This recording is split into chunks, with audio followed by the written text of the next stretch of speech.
سورة الفاتحة. بسم الله الرحمن الرحيم.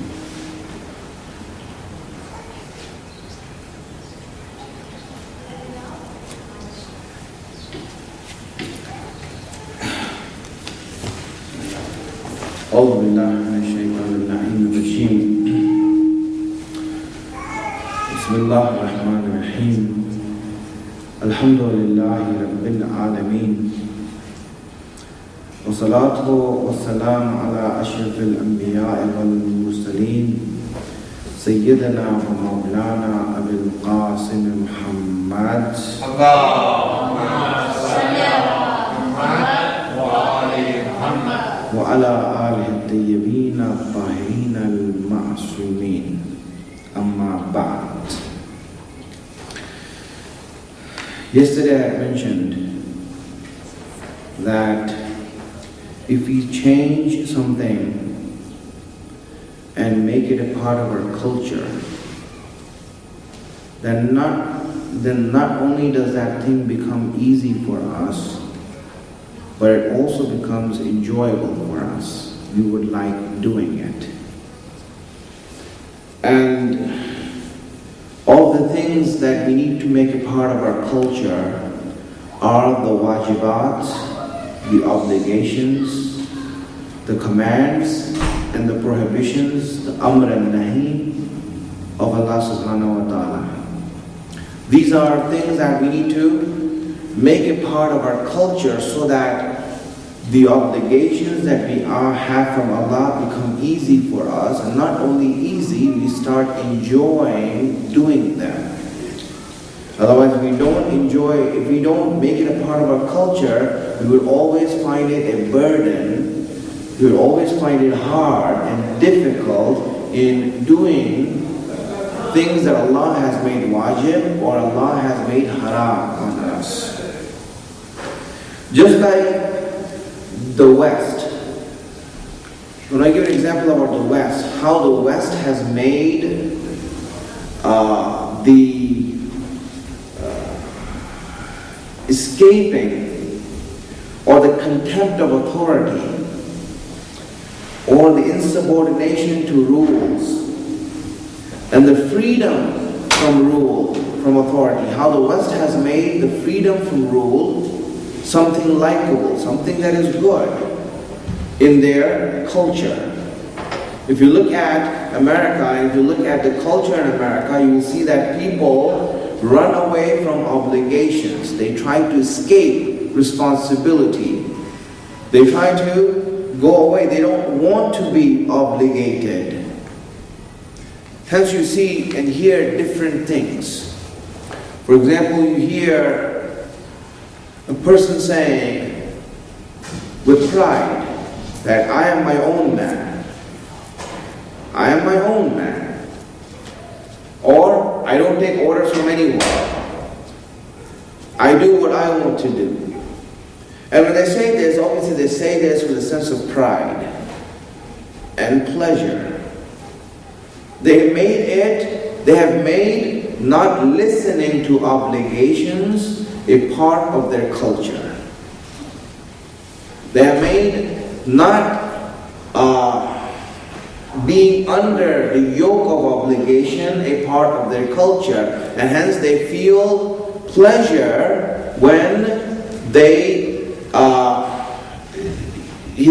free from obligations, when they are free from these responsibilities.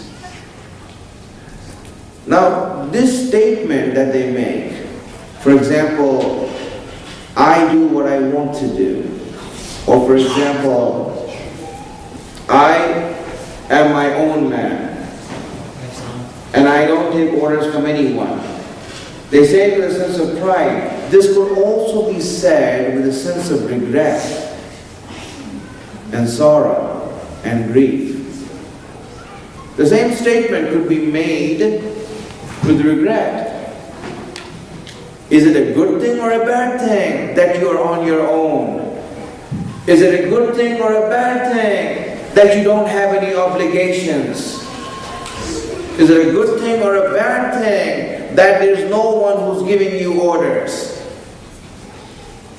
You say it's a good thing, but have you ever tried to analyze and really look at it and see if it's good or bad? To be independent of any authority? This is something that we need to recognize here. Because the truth is that such a person who doesn't have authority, or he doesn't have someone giving orders to him, or he doesn't have principles from above that are dictating his life, such a person's life is miserable. Such a person doesn't have happiness. Such a person doesn't have joy. He doesn't feel pleasure. He doesn't feel pleasure. Someone who says that I do what I like to do, that I am my own man and I like to do what my heart says and that's what I do. Such a person lives his life without joy, without happiness. Such a person. If he says he's happy, then he is lying. He's lying. If a person who says that I live my own life and I do what I want to do, such a person, if he says that his life is happy, then he is lying. He's not saying the truth. And I'm saying these things right now, and I will give the proofs later. So that first you understand what I want to say, what my hypothesis is. So once you understood that, then I will give you details as to why it's correct. Why what I'm saying is right. Because it's something that is really important in our lives right now here in the West. Because those who came here from abroad, those who immigrated here, they might have certain principles that they have learned back home that they live their life by. But the children who are growing up here, they are being trained by this society to learn the principles of this society. And you need to know what those principles are and what those negative results are of those principles so that you know how to tackle those problems when they come up. Because really, a person who does not have or does not live his life according to principles that are from a higher authority. Higher authority can be anyone, either Allah or his boss. If a person doesn't have obligations, do's and don'ts, if a person doesn't have someone who's an authority above him, if a person doesn't live his life according to a program or a plan that is based on principles from above, then that person's life is miserable. He will not feel pleasure in his life. Pleasure, happiness, joy is found in a life that is led or by a program or a plan that is based on principles from a higher authority. That is the hypothesis I want you to understand at first. Understand this, my friends, because this is very important in our lives as we live here. Because you pray every day. You pray salat every day. Tell me, how many of you enjoy that time? And how many of you feel a burden that you just want to get off your shoulders? Ask yourself. You don't need to tell me. Just tell yourself that. Tell yourself that. How many of you find it hard to pray at the first time? Let alone pray itself. How many of you make salat at the beginning time or have a hard time doing it? difficult time doing it, feel a burden that I would rather not have it. You see, this is what I'm trying to talk about here. How do we make that prayer that we make enjoyable to us? How do we make the obligations Allah has given us enjoyable to us? What are the obstacles that are preventing us from enjoying obligations? From enjoying wajibat? From enjoying staying away from muharramat? What are those obstacles? That if we recognize those obstacles, then we might have a chance of making and being, finding pleasure in the obligations that Allah has given us. Send me salawats.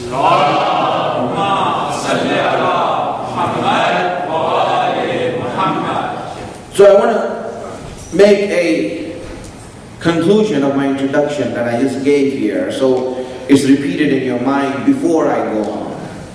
Before I go on. My friends, if someone says that people who don't have obligations are better off than people who do have obligations, he is lying. It's wrong. If a person says that my life is better and I'm more happier by not having obligations, then he's lying. He is lying. If a person says that I don't like obligations, then he's lying. He hasn't even understood himself. Many people don't understand themselves. Many people don't even know who they are. He doesn't know who he is. That's why he's saying this.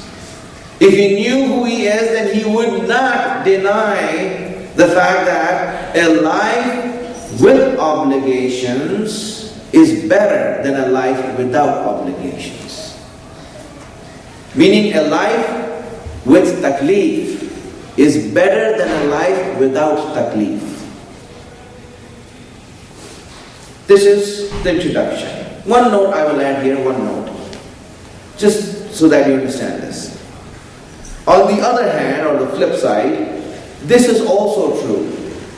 That if you have so many obligations that there is no room to breathe and it's suffocating you and you can't do anything, every step you take, do this, don't do that, do this, don't do that. If every step you take there's an obligation, then life would be suffocating. Then yes, it will be difficult. Such obligations are difficult. Where the obligations are such that every step of the way that you have something that you're being told. And this is the misconception that many people have when they talk about Islam and Deen. They say, oh, if we try to practice Deen, if you try to practice Islam, there are so many things in Islam that we can't even breathe, we will suffocate. And we can't even breathe. This is a misconception that they give, and I want to explain that. This is also wrong. If there are so many obligations in your life that you don't have any room to do anything, no to breathe, no freedom to think for your own self or to do something your own self, that also is negative. That also is bad. It's wrong.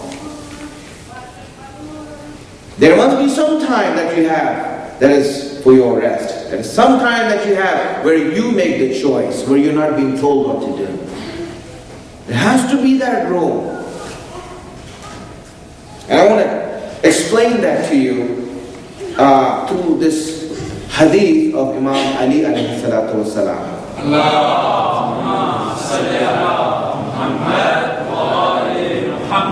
And listen to this hadith. Imam Ali alayhi salam had said, Amir al-Mu'mineen had said that out of the week, you're working the week. He says, out of the week, make one day for yourself. Do not work on that day. He says, do not work on that one day. Take one day off as a holiday. Do something other than what you routinely do as your work. For example, if you're working as a teacher, or the mechanic, or anything like that. He said, if this is your work, your obligation that you do, then one day of the week take off and do something else. What do? You're on your own. Do something that you want to do. Whether you want to wash your clothes, you want to wash your dishes, clean your house, or you just want to lay down and rest. Imam says that one day take off and do something else. You see this, how Imam is advising in those days. Nowadays, after so much research is done on sociology and on human beings and human psychology, people are saying that there must be a time for rest and that vacation time should be there so that man can find his balance. Imam Ali had said 1400 years ago that if you take that one day off, you will find balance in your life between work and rest. You see how he's saying this? Yes, rest is there. And both of them complement each other, my friends. This is the beauty of how Allah made us. Both of them complement each other, just like day complements night. Day and night, they complement each other. Like heat and cold complements each other. Like tiredness and sleep complement each other.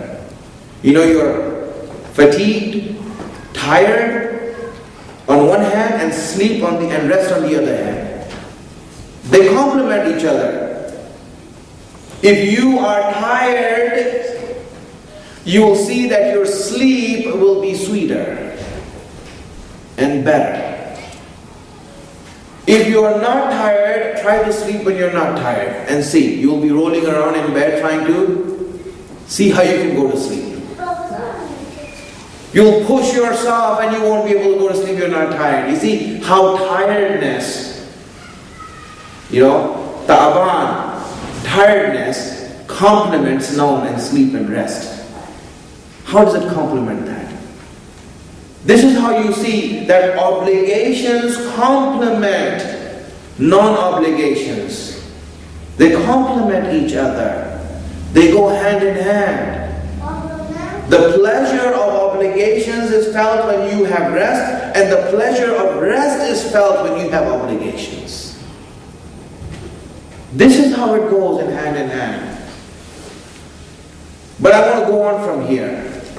But I'll give an example before I go on to explain to you what obligations are and what is the thinking of obligations. How that motivates a person and gives him pleasure in his life.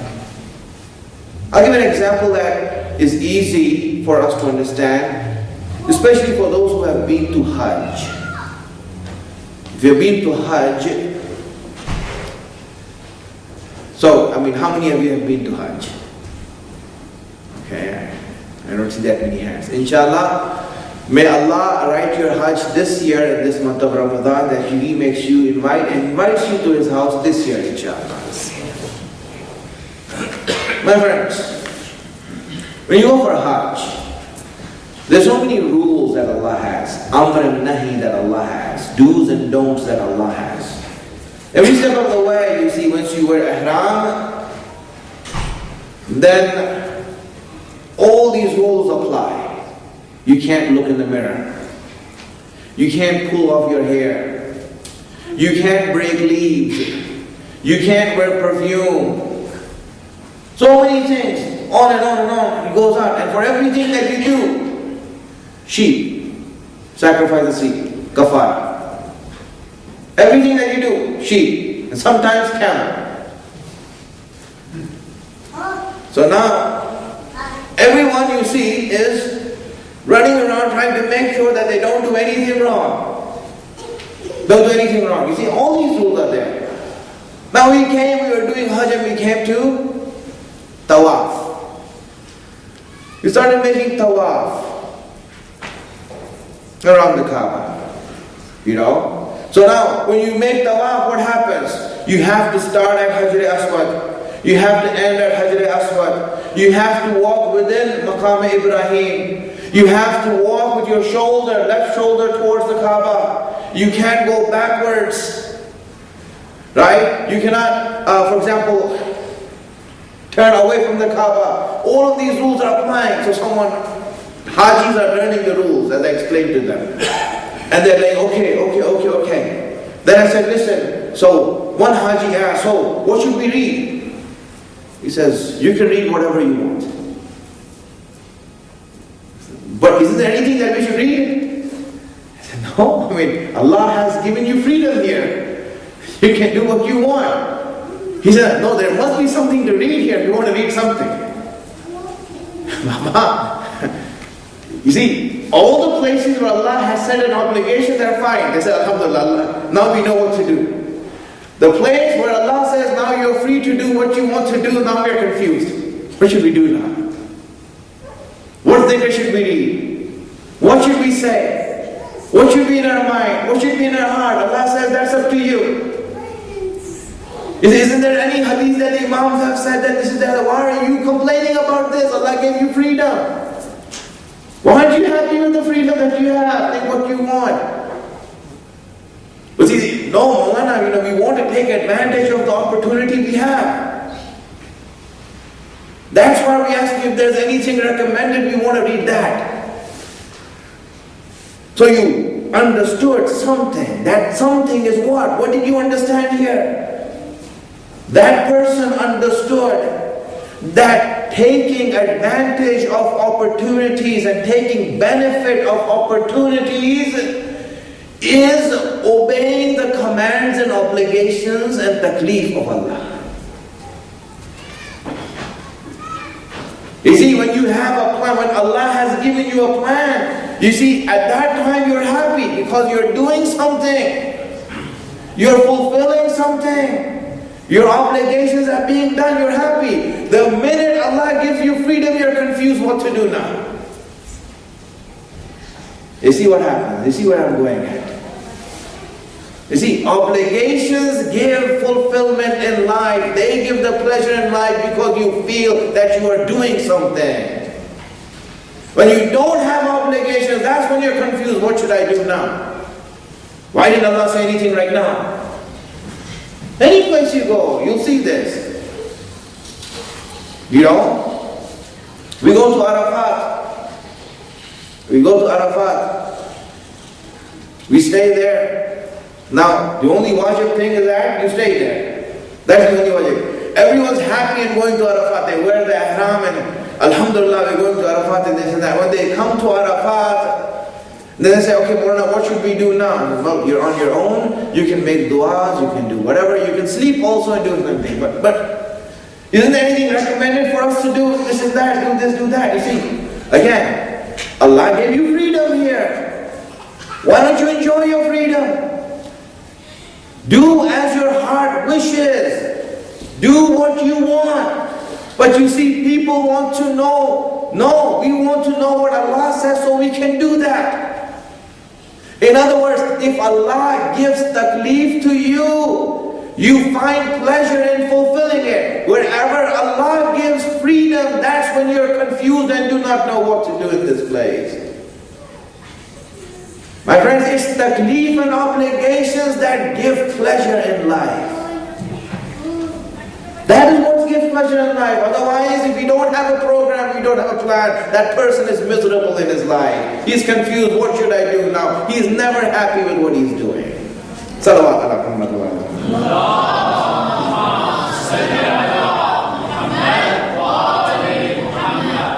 In Hajj there are so many taklif, so many obligations you have in Hajj. So many things. One thing after another, ihram, not ihram, here, there, everything you do, you see all these things happen. And when the last day comes, where you are going to hit the Rami, and do the Rami for the last day, which is the hand. After Mabit in Mina, the Rami on the 12th, that's it. When you do the Rami, you're happy, Alhamdulillah, Hajj is done. But there's a sadness also. That's it. Nothing else. You see, why are you sad now? Why are you sad? Now you're free. He said, but I liked it when I had obligations. I liked it when I had to go through this. Hajj goes by with so much pleasure. Even though there's hardship and difficulty, but there's pleasure. Why? Because you're doing something. You are a part of a program. You're part of a program, my friend. This is obligations. When Allah gives you taklif, that's when we find fulfillment in life. Wherever He gives you freedom, that's where you will feel miserable. Allah, what should I do now? What should I do now? I'm lost now. This, my friends, is it. Send me a salawat.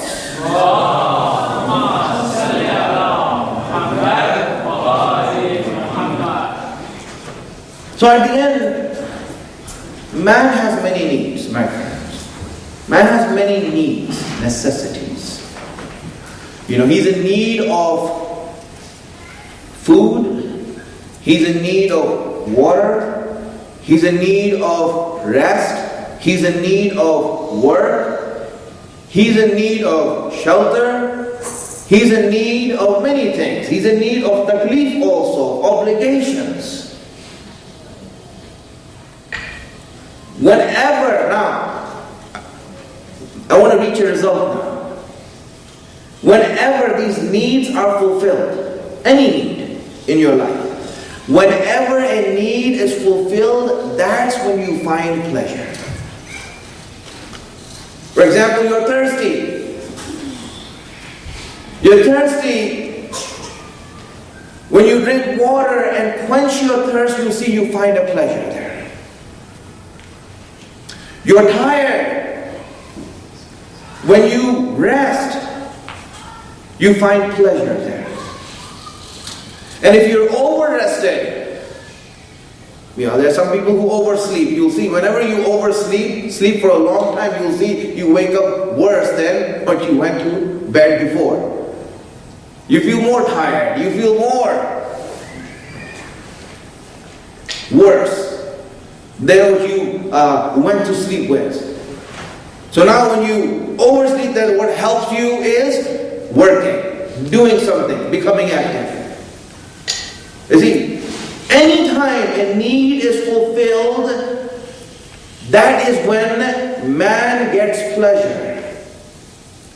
Lazzat is when you fulfill your needs, your hajat. Whatever hajat you have. Whatever hajat you have, whatever ihtiyaj you have, whenever you fulfill that, that's when you feel pleasure and lazzat in life. And now, when we look at these two, this work and rest, and when we see that whenever there's a need of it and we fulfill it, then we get pleasure. So now there are two types of needs that we have. There are two types of needs that we have. There are those hajat that are ma'nawi, and there are those hajat that are maddi. Ma'nawi hajat are our spiritual needs. The need for obligation falls under that. The need for love falls under that. And then there's the maddi hajat. For example, hunger, food for hunger, water for thirst. Any of these hajat that we have. Whenever these hajat are met, you find pleasure. But the pleasure that is felt in fulfilling ma'navi hajat and spiritual needs far outweighs the pleasure that is felt when you fulfill your material hajats and your maddi needs. Far outweighs it, my friends. Far outweighs it. When you eat, when you're hungry, you are happy for a certain while. That's it. It doesn't continue after that. It's not constant. But when you fulfill your obligation towards Allah and do a prayer that is owed to Allah, then you will see that that pleasure that one gets of fulfilling that obligation far outweighs the pleasure that is felt in maddi obligations. In other words, my friends, This is why I'm saying, anyone who says he doesn't want taklif or he doesn't like taklif and he's happy with it, he's lying. Why? Because happiness comes when obligations are fulfilled.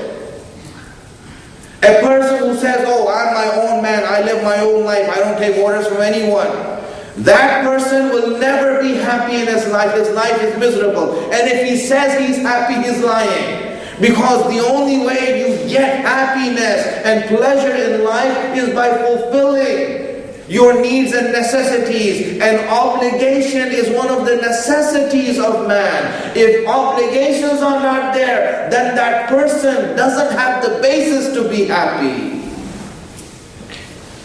My friends, Allah, when He gave salat to us and Saum and Hajj and these wajibat, and He gave these muharramat to us, He knew that this is a need for man. And when we fulfill that need, that's when we will find pleasure in our life.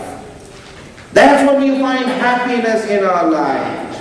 Otherwise, if we live our life without praying, you see that man who lives his life without obligations, his life is miserable. On the outward, they will say it in a way that they look happy. Man, I'm happy the way I am. No obligations, nothing. I don't take orders from anyone. But if you look at his life, he's miserable.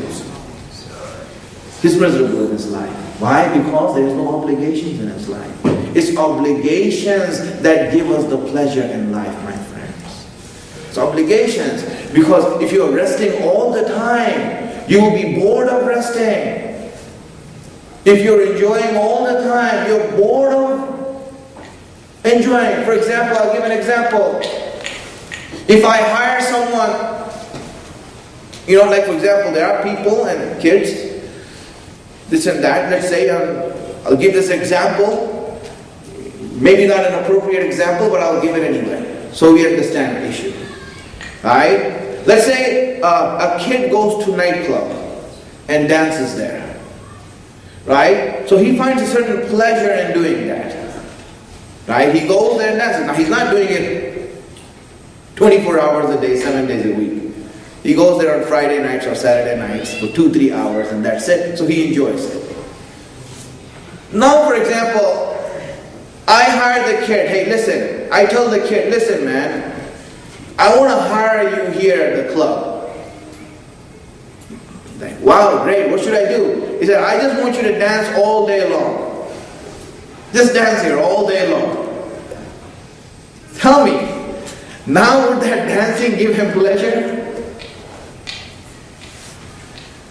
Now would that club give him pleasure? You see, my friend, understand this. It won't. He'll be tired of it. What are you saying? Right, you see those guys over there, who are on the street, with the Liberty income tax dancing around, right? Or for, car washes, they dance around on the streets. Do you think they like doing that job? Or they're doing it because they're forced to do it?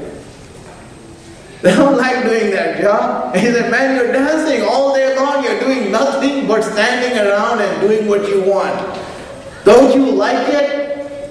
No, I don't like it. I'm doing it because I have to do it. My friends, understand this. It's obligations, having a program, having a plan from above that gives us the pleasure in life. This is what makes us happy in life. That's what we need to understand. I will stop over here, inshallah.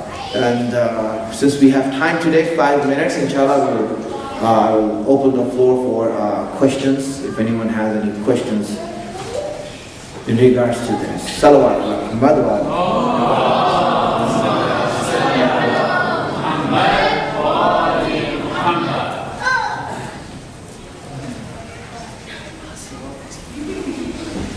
Yes.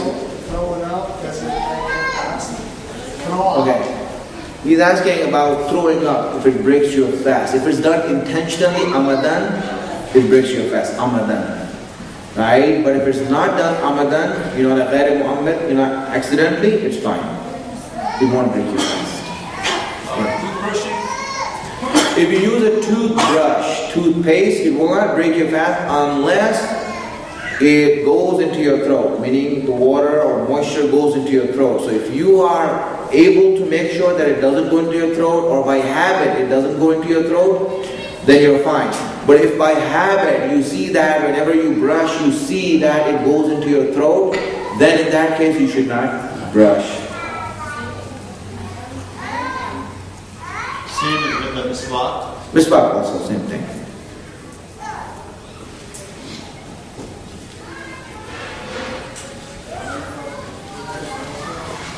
Any other questions? Yes. What do you call kafara? Okay. Kafara is atonement. You see, for example, if you are caught doing a crime, so you do a crime. Let's say that, for example, you shoplift. Any other crime that you do. There is a punishment for it, and there is a penalty for it. Right? The punishment might be either jail time or probation. The penalty is above that. That above that you have to give this fine, right? Up to, let's say, $5,000. So whenever you do a, for example, a sin like not fasting, praying, whatever it is, there are certain places where Allah says, okay, you can only make that up and that is what you have to do. But some places Allah says, no. Not only do you have to make it up, but you'll also have to pay a penalty also. A fine for that. So for example, if you don't fast, there's not only do you have to make up the fast, but you have to pay a penalty also for that. A fine. So this is above the punishment for what you have done. Right? This is because of the grievous nature of the crime, so that it can remind you that I should not do it again. Right? If you do a crime, they charge you the fine. Why? Because they want to make sure that you understand, don't do it again. Otherwise, you stole something that was $10 and now you have to pay something that's $500 in fine. You're saying this is only worth $10. This is to remind you by paying $500 not to do that $5 again. Alright, so that is kafara. Now we brought that. I had 2 kidney surgery. I know if I fast, it would hurt me. So, what could I do? Yes. If obviously, because of the fact that you cannot fast, fasting and any other obligation are meant for people who are able to do it. If you're unable to do it, due to health reasons, whatever it is.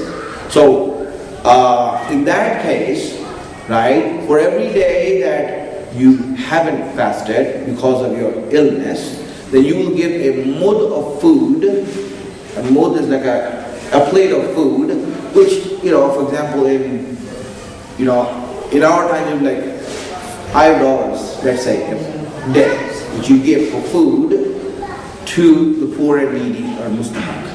Right? You do that, this is mustahab now. Right? It's mustahab to do that. But the main thing is that if you ever regain your health, you have to make up those fasts. If you regain your health, you have to make up those fasts. And if you die in the way that you weren't able to make up those fasts, then your son has to make up those fasts for you that you have missed in your illness and you were not able to do. So I have to pay the kafara when I'm not able to do. Yes, that is mustahab. That is recommended. It's not wajib. It's not wajib to do that, right? It's recommended for you to give a mud of food in charity. Alright then, inshallah, we'll stop over here so that we can get ready for prayer. Salawat ala Muhammad wa ala Muhammad.